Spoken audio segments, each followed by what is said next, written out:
আসসালামু আলাইকুম। আজকে গাজীপুরের একটা বাগানে আসছি। আপনারা অনেকেই বলেন যে মালটা ঠিকমতো হয় না, মালটার ক্ষেত্রে যারা নতুন চাষি তারা হচ্ছে যে ঠিকমতো সাইজ পান না, গাছটা মারা যায়, বিভিন্ন রকম প্রবলেম নিয়ে বলেন। আপনাদের সচক্ষে এর আগে দেখিয়েছিলাম যে মালটা গাছের ক্ষেত্রে কী ধরনের পরিচর্যা করতে হবে, যার ফলে হচ্ছে আপনার সময়ে সুন্দর ফুল আসবে এবং বেশি পরিমাণ মালটা ধরবে, যেটা আমাদের দেশীয় জাত।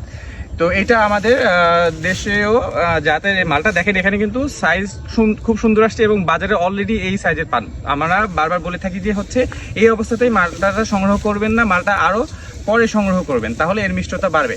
তবে আজকে মজার একটা জিনিস দেখাবো যে মালটার সাইজ আসলে আপনার ম্যানেজমেন্ট প্র্যাকটিসের উপর ভিত্তি করে এবং মাটির গুণগুণের উপর ভিত্তি করে আসলে কি পরিমাণ বড় হইতে পারে। সব জায়গার মাটি একরকম না, তাই আপনারা যদি পরিপূর্ণরূপে ম্যানেজমেন্ট প্র্যাকটিসটা গ্রহণ করেন তাহলে মালটার সাইজ কিন্তু বড় হবে। এই গাছে যেটুকু দেখতেছেন সাইজ, এটা হচ্ছে বড় বড় সাইজ আছে। আপনি আমার সামনে আসেন, এই যে ক্লোজ থেকে দেখেন কি বিশাল বড় বড়। এগুলো কিন্তু মালটা বা আমরা কমলা বাজারে যে সাইজের দেখি, এইটা কিন্তু সেই সাইজের না, এটা জাম্বুরা টাইপের, অথচ একই রকম জাত। এই যে গাছ ভর্তি মালটা আসছে, গাছের ভারে নুইয়ে পড়ছে। এখানে দেখেন বিশাল বিশাল মালটা। এই যে এখানে আপনারা বলেন যে আপনাদের মালটা হয় না, তাহলে কোথাও যদি হয়ে থাকে তাহলে আপনার বাংলাদেশে যেখানেই থাকেন না কেন, আপনার উঁচু জমি ঢালু জমি হলে সেখানে অবশ্যই এই মালটা হবে।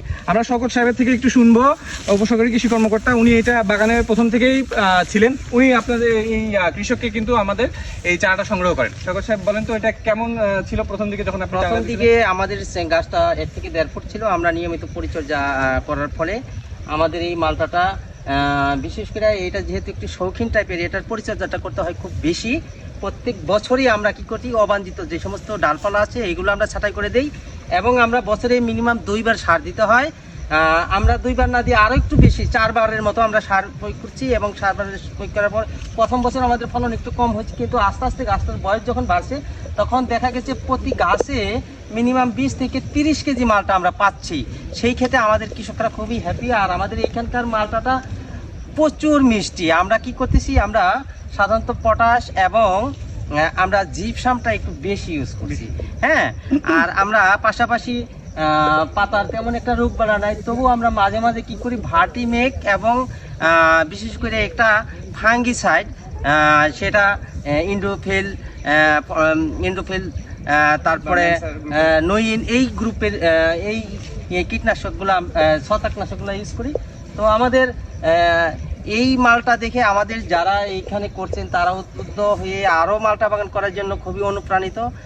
আগামী ভবিষ্যতে এই ধরনের মালটা আপনারা করবেন, আমরা এই প্রত্যাশা করি। আর আপনারা মালটা করার ক্ষেত্রে যদি আমাদের কোনো পরামর্শ লাগে, আমাদের হোয়াটসঅ্যাপ নাম্বার দেওয়া আছে এবং আমাদের আতিক ছাড় আছে, ওনার সাথে যোগাযোগ করবেন। আমরা নিশ্চয়ই আপনাদের এই সমস্ত বাগান দেখাবো, সামনে দেখে আরও কীভাবে মালটার চাষ সমিতি করা যায় সেই বিষয়ে আমরা আপনাদের সহযোগিতা করব।